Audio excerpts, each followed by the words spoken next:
Bongdano po, principal ng Caloocan High School. Kanina po nasa school ako, Caloocan High School ano po. Kasi venue kami ng ALS test dito sa South Caloocan. So, lahat ng mga estudyante ng ALS sa South, kanina nagkaroon sila ng exam. Ano ba yung purpose ng exam? Paliwanag muna natin yung ALS. Alam niyo po yung ALS, para ito doon sa mga nais mag-aral, magpatuloy ng pag-aaral. Kahit anong edad, ano? Kahit na kayo ay senior citizen, pwede pa nga, kung gusto niyo mag-aral, ano? Ano to? Of all ages to, itong ALS. Sa lahat ng gusto mag-aral. Halimbawa, di ka nakatapos ng elementary, no? For whatever reason. Di ba? Ang natapos mo lang ay grade 1, grade 2. Ngayon, dahil may edad ka na, nahiya ka lang pumasok sa regular school, di ba? Ngayon, ang gagawin mo dahil may edad ka na, nahiya ka lang pumasok ng regular school, at kahit mag-enroll ka din naman, ang i-offer sa iyo ng elementary ay ALS, no? Alternative Learning System. Ngayon tong ALS, once a week lang ito. Ano? Para doon sa mga hindi nakatapos ng elementary. At para din to doon sa mga nakatungtong naman ng high school, ng junior high school, na nag-enroll lang sila ng ano, no? Ng grade 7, grade 8, or yung mga old curriculum pa, no? The first year, second year, na sinako pa ng old curriculum, pwede kayo mag-aral dito sa ALS. Kahit anong edad. Di ba? Kung halimbawa sa elementary kayo minto, elementary ang magiging ALS category nyo, tapos once a week lang ang pasok, at minsan nare-request pa nga kung talagang dahil may mga trabaho na kayo, di ba? May family, iba may mga anak na kahit elementary sila. Di ba? May family na sila, may mga trabaho na sila. Dahil gusto lang nila makatapos. Kung ayaw mo ng once a week, pwede mong kausapin yung instructor mo na once a month, nasa iyo yan. Pero sana mas maganda kung ano yung regular schedule. Alam ko once a week, once a week. Dapat ay umattend kayo ng klase. Pero again, kung gusto mong i-modify yung klase mo, pwede naman. Depende yan sa schedule din ng work mo, no? Napapag-usapan yan. At dito din sa high school, sa junior high school, kung kayo may mga trabaho, sasabihin nyo lang sa instructor nyo na once a month lang kayo, or mas maganda kung once a week ay pumapasok kayo kung kakayanin, ano? Kasi alam niya mas maganda yung pumapasok din kayo ng school kasi nag-aaral kayo doon. Nag-aaral.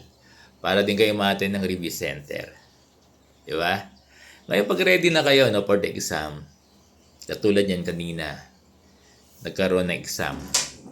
Yung mga elementary na nasa ALS, kapag pinasahan nila yan, pwede na silang mag-aral ng grade 7. Okay? Ngayon, yung nasa high school na ALS, kung ang category nyo ay junior high school, kapag napasahan nyo exam, pwede na kayong mag-senior high school. Ganun yun. Galing, no? Kaya lang, dapat umattend kayo ng mga pasok ng ALS kasi nare-review kayo, nare-refresh yung mga lessons nyo. Kasi dapat mag-aral din kayo eh. Hindi po pwede hindi mag-aral. So, yan yung kagandahan ng ALS. At alam ko ang senior high school, kasi nakakausap ko din yung mga ALS namin, mag-o-open na rin sila ng ALS sa senior high school category. Para kung makatapos ka ng senior high school ALS, mapasahan mo exam pwede ka na mag-college. Ganun yun. So, kanina, yung mga makakapasa ng elementary category, pwede na silang mag-secondary. Ngayon, kung pumasa sa elementary at gusto pa rin nila ng ALS, pwede din naman. That is my understanding. Ngayon, yung junior high school, di ba? O yung high school, kapag napasahan yung exam, Kahit na dati ay grade 7 kayo, first year lang kayo noon, kapag napasa niyo yung exam, automatic graduate na kayo ng junior high school. Ganun yun. At pwede na kayong mag-senior high school. Yan ang ganda. Yung ganda ng ALS. Again, yung ALS ay all ages, no? Pwede. Ito ay para sa inyo, sa mga gustong mag-aral, yung mga gustong makatapos ng pag-aaral. Alam nyo, dito sa amin, mayaman, yes, nag-aaral sila ng ALS. Medyo walang-wala din sa buhay.